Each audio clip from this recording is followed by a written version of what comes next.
Sveiki. Kadangi už lango jau ruduo, spalio mėnesis, tai pats laikas turbūt pakalbėti apie žieminės padangas ir kaip jas pasirinkti, nes labai dažnai iš savo klientų girdžiu klausimus, ką rinktis, kaip rinktis ir panašiai. Tai šiandien trumpai apžvelgsiu pagrindinius dalykus, kas svarbu renkant žieminės padangas. Iš karto atkreipiu dėmesį, kad nekalbėsim apie tam tikrus išimtinius atvejus, kaip padangas sportui, padangas bekeliai ir panašiai. Kalbėsim tiesiog apie paprastą buitinį, kaip aš sakau, važinėjimą iš darbo į namus, iš namų į darbą, mokyklos, trumpos kažkokios savaitgalinės kelionės, šiek tiek toliau už miestą ir panašiai. Tai tikrai tai nebus, kaip sakant, visuminė padangų apžvalga nuo A iki Z. Taip pat aš stengsiuosi ne apkrauti jūsų detalėm, kurios galbūt svarbios labiau ekspertam arba labai daug važinėjantiems, o papasakosiu tiesiog esminius dalykus, kaip, sakykime, ir mes patys patariam rinktis, ir patys savo renkamės padangas, ir į ką reikėtų atkreipti dėmesį. Kaip suprasti, kad jau laikas keisti žieminės padangas ir galbūt laikas atsinaujinti? Tai, aišku, vienas dalykas, tai galite visą laiką nuvažiuoti į automobilių servizą, arba tie, kas prekiauja padangomis, ir paklausti, kad įvertintų jūsų turimas padangas, ypatingai jeigu jos saugojami ir panašiai. Bet jeigu norite patys pasižiūrėti, tai dažniausiai jums reikės kokio nors prietaiso matuoti padangų gylį. Tai sakykime, kad ir toks yra, kur rašoma milimetrai. Čia yra įspaudžiamas tiesiog gylis ir leidžia pamatuoti jūsų protektoriaus gylį. Dabar yra jų ir skaitmeninių, yra ir paprastų, bet tokiam buitiniam naudojimui pilnai užtenka paprasta. Vienas svarbus niuansas, kad pagal, sakykime, mūsų techninio apžiūrų reglamentą, pagal kelių eismo taisyklės, žiemos minimalus protektoriaus dydis turėtų būti ne mažesnis negu 3 mm. Tai aš dabar pabandau tiesiog nusistatyti vizualiai, kad matytųsi. Tai sakykime, būtų toks protektoriaus gylis grubiai. Čia 3 mm. Sakyčiau, kad jisai gana jau mažas yra. Tai aš asmeniškai jau keičiu tikrai, kai yra apie kažkur tai 6 mm. 6-5 mm, taip. Tai dar su tokiom, sakykime, galima važiuoti, jeigu, vėlgi paminėkim tai, kad jeigu jums netenka važinėti kažkokiais labai užpustytais keliais ir ne už miesto, daugiau mieste, tai tikrai pilnai pakaks, bet mažiau, tai jau, nežinau, reikėtų turėti labai gerus vairavimo įgūdžius ir pasitikėti sėkme ir likimu. Aš asmeniškai nerizikuoju su tokio jau protektoriaus padangomis. Tai toks būtų vienas iš indikatorių. Kitas dar indikatorius, aišku, yra padangų pagaminimo metai. Čia jau galite ir patys pamatyti. Šiaip dažniausiai būna ant vienos iš padangų pusių. Tai tiesiog čia bandysim patraukti šiek tiek, kad pamatytumėm. Tai čia yra 20-30. Šitas skaičius dešinėje žymi metus. Tai čia 2020 metai pagaminimo, o čia savaitė. Tai iš principo čia. Gali būti čia 19, gali būti 21, gali būti 18, 17, tai realiai yra metai, kokiais pagaminta padanga. Šiaip laikoma, kad tarnauja žieminė padanga, dar savo savybės išlaiko iki 5 metų senumo. Senesnės padangos jau, jų gumos mišinio jau savybės yra nebe tokios, kaip buvo naujų. Ir tam tikrom ekstremalesnėm sąlygom gali jūs pavesti, tai bus slidžiau važinėti ir panašiai.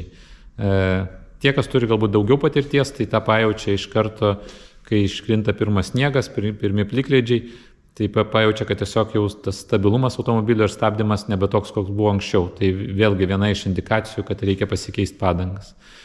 Aišku, būna tam tikrų išimčių, kartais tikrai yra, čia yra 17 metų padanga, bet minkšto mišinio, bet tikrai dar labai minkšta guma.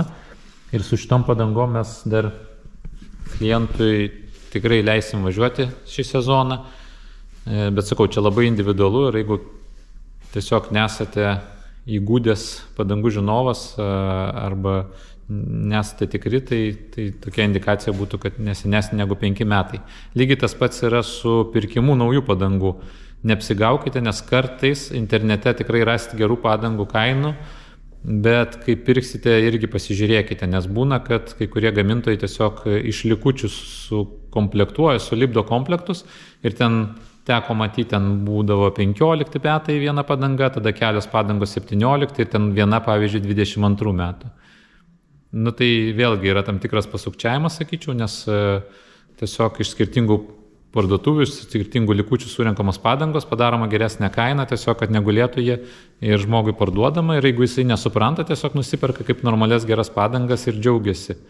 Aišku, ten kol jos naujos, galbūt jokio skirtumo ir nepajus, bet praeis dar keli metai ir jau tos, kurios senesnių metų, jų savybės jau bus nebe tos.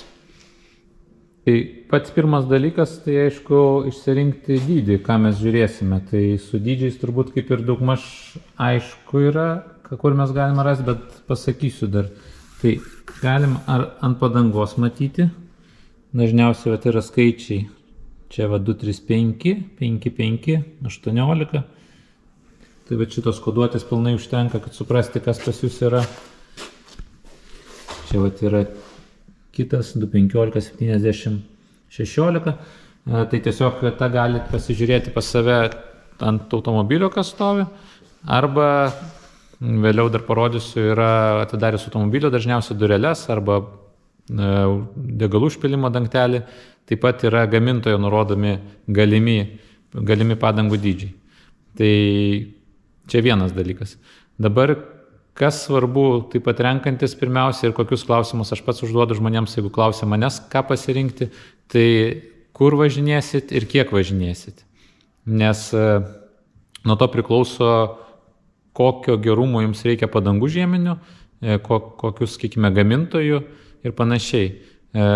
Nes šiaip iš principo padangų gamintojai tai skirstomi dažniausiai į, sakykime, pigų segmentą, tai dažniausiai kinietiškos, Taivane padangos, taip pat tada yra kitas vidutinis segmentas ir premium segmentas. Tai pagal tai dažniausiai nustatom. Mes pačių pigiausių nerekomenduojame pirkti, nes su jom dažniausiai pasitaiko tokie dalykai, kaip, sakykime, montuojant jau būna pasitaiko, kad nesusimontuoja kažkas negerai, kitas dalykas daugiau greičiau nusidėvi jos, savybės ne visai atitinka aprašomas ir panašiai. Tai dažniausiai renkamės iš vidutinių arba premium klasės padangų. Dabar įvertinti, ar jums reikia, sakykime, vidutinių ar premium klasės, kaip pasirinkti. Tai šiaip, jeigu, sakykime, važinėjimas yra dažniausiai mieste, nedideliais atstumais, ir, sakykime, gyvenat daugiau tenais arčiau miesto centro, kur keliai greitai nuvalomi, net netiek daug to plikledžio ir sniego, tai pilnai užtenka jums pasirinkti, sakykime, ekonominės klasės padangas, tam tikrų geresnių gamintojų ir tikrai bus viskas gerai. Bet jeigu jūs labiau gyvenat už miesto ir, sakykime, pas jūs vėliau atvažiuoja valo dangą ir būna dažnai slidžių ruožų, būna sniego, tai tada, aišku, geriau pirkti jau geresnės kokybės premium segmento padangas arba bent jau rinktis iš minkštesnio mišinio padangų. Kaip tą nustatyti, aišku, pačiam žmogui galbūt ir nebus labai paprasta, nes kažkiek, aišku, galima pasižiūrėti, kiek viena už kitą yra minkštesnė, nes jaučiasi šiek tiek pirštais, bet čia jau jums labiau turėtų patarti arba padangų parduotuvėse, kas dirba, arba dažniausiai tose pačiose ir internetinėse parduotuvėse būna prierašas tiesiog, kas yra, kur yra kietesnio mišinio, kur yra minkšto mišinio. Dažniausiai tiesiog rašo, kad minkšto mišinio guma. Tai pagal tai galima atskirti. Kas dar yra svarbu, ar pirkti, sakykime, to paties minkšto mišinio premium klasę ar ne premium klasę, tai vėlgi premium klasę aš dažniausiai rekomenduoju, tai čia tokie jau brangesni gamintojai kaip Michelinas, Continentalis ir panašiai, tai juos dažniausiai rekomenduoju įsigyti tiems žmonėms, kurie daugiau važinėja ir didesniais greičiais už miestą. Dėl to, kad jų būna ir sukibimo savybės geresnės, ir sakykime, vandens atstumimas ir panašiai. Tiesiog techniniai parametrai būna geresni. Jeigu jūs važinėsit mieste, tai kažin ar jūs pajusite labai didelį skirtumą. Nebent labai retais atvejais kažkokiais ekstremaliom situacijom.